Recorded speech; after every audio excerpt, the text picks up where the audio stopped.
Central Ohio cartoonist Ken Eppstein has created for years the Nix Rock and Roll Comics, which are a mixture of horror and humor anthologies in, as he describes it, the vein of pre-code comics, with garage rock, B-movie, and record store themes. Welcome to Craft, Ken Eppstein. Hey, Doug, thanks for having me. So tell me what's going on in Central Ohio comics. With your finger on the pulse, you can determine that. I think the interesting thing is nobody has their finger on that pulse, particularly right now, because, like the rest of the world, where the comic artists and creators are all kind of crawling out of their hidey holes from the past couple of years. I did just go to the Small Press and Alternative Comics Expo a couple weeks ago, and there were a lot of artists there who clearly had been working their way through doing interesting stuff, over the periods of isolation. And I think we're all just looking to get back in touch with our audience. Okay. So tell me how you get back in touch with your audience. What form does that take for you in Central Ohio and beyond? Well, for me in particular, I did a project where the idea was to send 2,000 one-page cartoons to all of my neighbors. So I got a grant to do that project, which, we can talk about in a second because it turned in, as you kind of know, it turned into a bit of a debacle.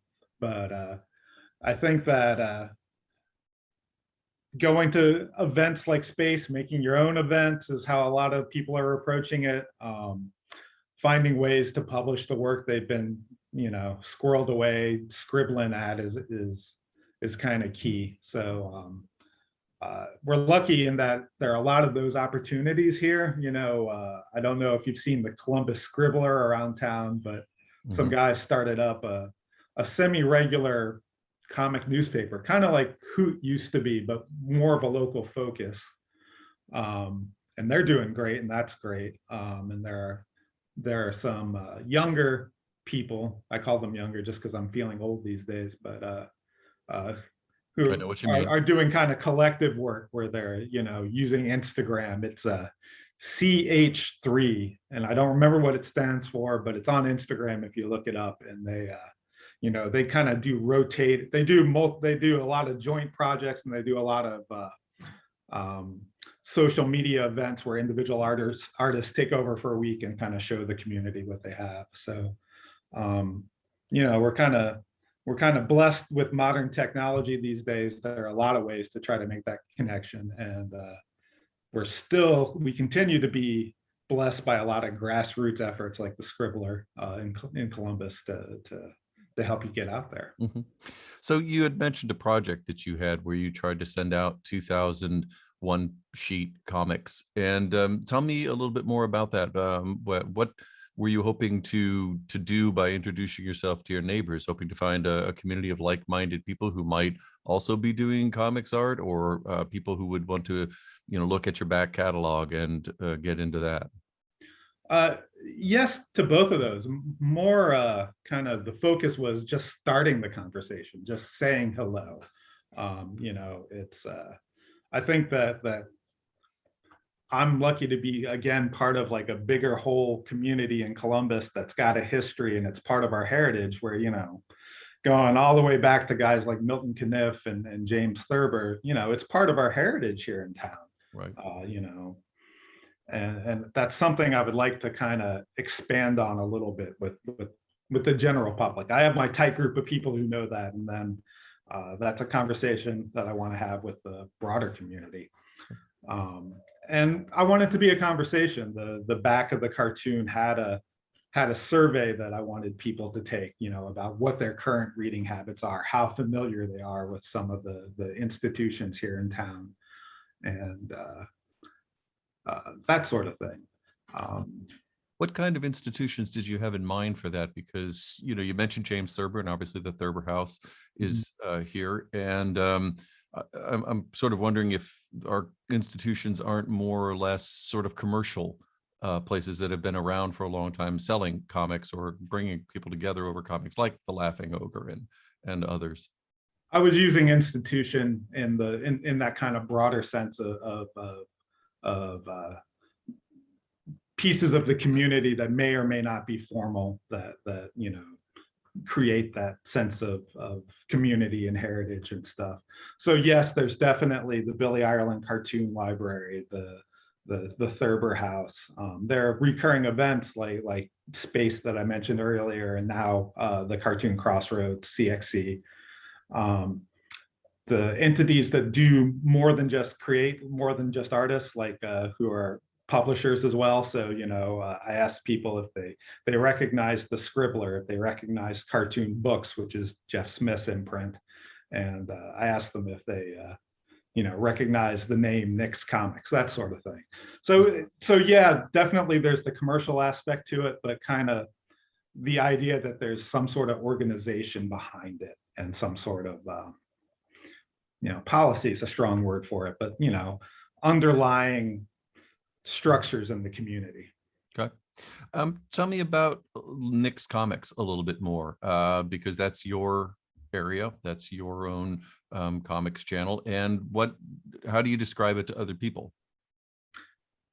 The short phrase is it's comics and magazines for my weirdo rock and roll friends. That was the core idea that I started with. That's what I wanted to do, and I've kind of kept to that. So I got asked recently, like, what does it mean when you say Nix Rock and Roll Comics, which is kind of the full name that I've brought it out to, and really it's just the idea that they're the comics that are informed by that aspect of culture, because comics can tell any story. I'm sure that's a resounding thing with any comic artist you talk about, is like not to be pigeonholed into it being romance comics or superhero comics. They can tell any story.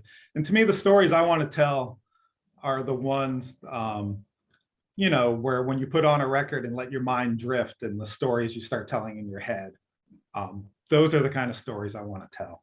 Okay.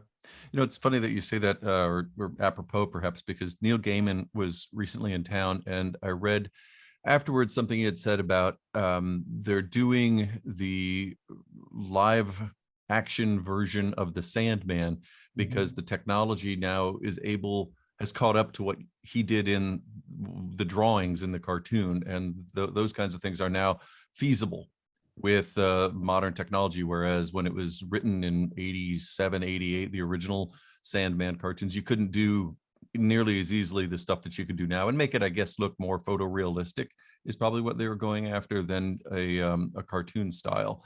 How does that resonate with you, or does it not, in terms of your own production and what you would like to see, say, Nix Comics become if it were to move into other genres?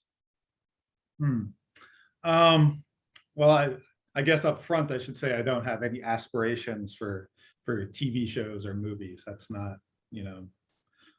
I think a lot of people do when they're making comics, and that's not on my clock, so to speak. Okay. But I would like to kind of further entrench myself in the record collecting community and the live show community. I've done a lot of that in the past, but kind of help make, that's I describe it as like a connect the dots puzzle, where I seem to be the only one who sees the numbers over the dots. But there's, to me, that stuff's all, connected, like B movies and punk rock music and comic books. They all form a bigger picture in my mind, if you can just kind of connect those lines a little bit. And I'd like to do more of that. I've had some success in the past selling combination record and comic, bonus pack sort of things. I'd like to do maybe an LP with a comic in the gatefold, and that sort of stuff. So when you start talking about transmedia, that's more where my ambitions lie, kind of making those connections, as opposed to I think what's thought of as the progression normally nowadays is you have a graphic novel and maybe somebody will make it into a Netflix special or whatever, which I guess I wouldn't say no to, but I'd want to be in charge of the soundtrack. So on that note, you had mentioned doing things for LPs. What would be your dream album to do something, to do an illustration for? It could be one that, it could be the Beatles, or something in the future, what do you think would be the one album that you would prize more than any to be able to provide artwork for? Hmm. Well, nothing, from the past. I want to do new stuff. I did actually just get finished doing LP artwork for a friend of mine's band out in Seattle, the Zach Static Sect. I did a 7-inch for him, and I did a, a whole LP. And he was kind enough to kind of indulge some of my cartoonist ideas. Like, I think he realized he was getting a squiggly cartoonist and not a graphic designer, and we both came to something we really liked. And one of the things I did, if I can brag on myself a little bit, I don't think I've ever seen anybody else do, is on the 7-inch on the B-side label, I did an actual paneled cartoon, like an actual narrative. And you'll see like cartoon characters or maybe word bubbles, but you never see an actual paneled cartoon. I think I may be the first one to kind of do that. So that was cool and that was fun. So I'd like to do that kind of thing.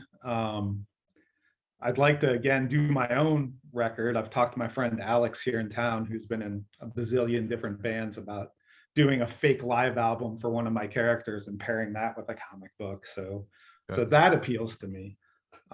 If you're talking name stuff, I've been realizing a lot recently, and not that this is a huge name, but years ago when Eric Davison from the New Bomb Turks gave me a copy of their first record, Destroy Oh Boy, that and I was part of like kind of the coffee house people that he hung out with, and he thanked us in the liner notes and he gave us copies of the record. But I didn't have a record player at the time, so I had to buy a record. It had a cartoon on the cover by Arturo De Leon, so it like helped strengthen that connection in my mind between comics and records. And it kind of set the stage for everything I've done since, just that one little thing, that one little nice gift. So I'd like to, if they ever get together to do another record, I don't know if Eric or Matt or Jim or Sam are listening, but I would love to do the artwork for a new Bomb Turks record. All right. Well, any events coming up that you would like people to know about so that they might be able to attend and see some of your work? In August, I believe it's August 5th, down at Blockfort. They are having an opening for a couple other cartoonists doing bigger exhibits. But the opening night, I'll be in the back room with one of my ongoing projects is I take old 7-inch records that don't have a sleeve, and I do just like a 1-page cartoon to go with them as a sleeve, and I resell those, and then I do collected books of them. So I'll be having like a DJ night, or kind of an more informal record party on August 5th, where people can come in, look at all the sleeves. I'll be playing the records on a turntable. Right now, I'm kind of toying with the idea of having just a box of cheap 45s and some paper and pens, so people could do the same thing if they wanted to. So yeah, I'm having a little record party at Blockfort on August 5th. Okay, well, I'll put that on the website. And thank you very much, Ken Eppstein, for talking to me today about your interest, your cartooning, and the possible future of rock and roll and cartoons. So thank you very much. Thanks, man. I appreciate it.